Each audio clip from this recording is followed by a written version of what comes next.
Listen, we've got our final speaker today. He was born and raised right here in Mount Juliet. As y'all can see, we have been bringing speakers that are homegrown. Isn't that good? Yeah, we've got hometown heroes right here, leaders and move makers and shakers right here. This man is a graduate of South School of Theology. In 2008, he and his wife Rachel have 3 daughters. Him and his wife Rachel started Providence Church here in town to offer disconnected people a place of hope, healing, and wholeness. Now, he and his wife Rachel have 3 daughters, and he's also on the lead team for Everyone's Wilson. Please give it up and welcome Pastor Jacob Armstrong. Thank you.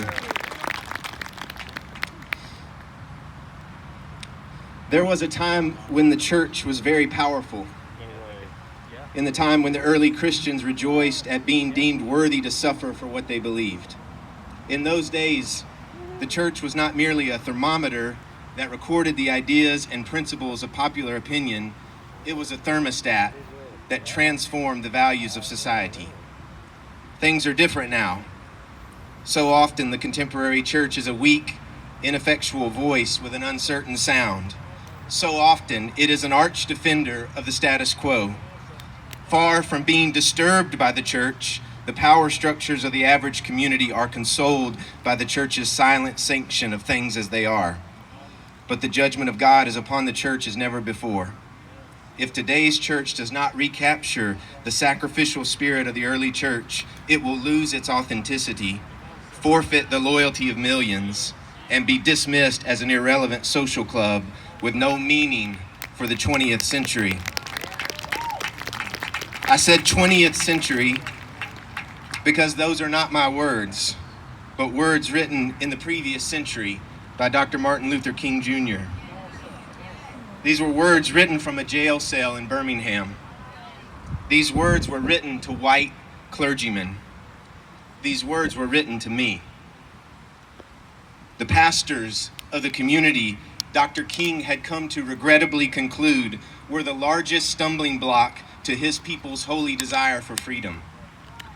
I'll say that again. The pastors of the community Dr. King had come to regrettably conclude were the biggest stumbling block to his people's desire for freedom. I stand with you today. My family stands with you. Along with many pastors. Pastors, raise your hands. I see you out on the hill.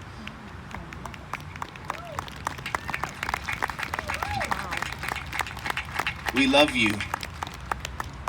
Jesus told a story where religious leaders like myself walked past the one who was suffering in the ditch because they had somewhere else to be, somewhere more important to go, a schedule to keep. We, as religious leaders in this community, are here to say we have nowhere else that is more important to be. We stand with you. We walk with you. We see you. We love you. We commit to be thermostats that will transform the values of our society. We will not shrink from this high and holy calling. The time is now. Black Lives Matter. Thank you.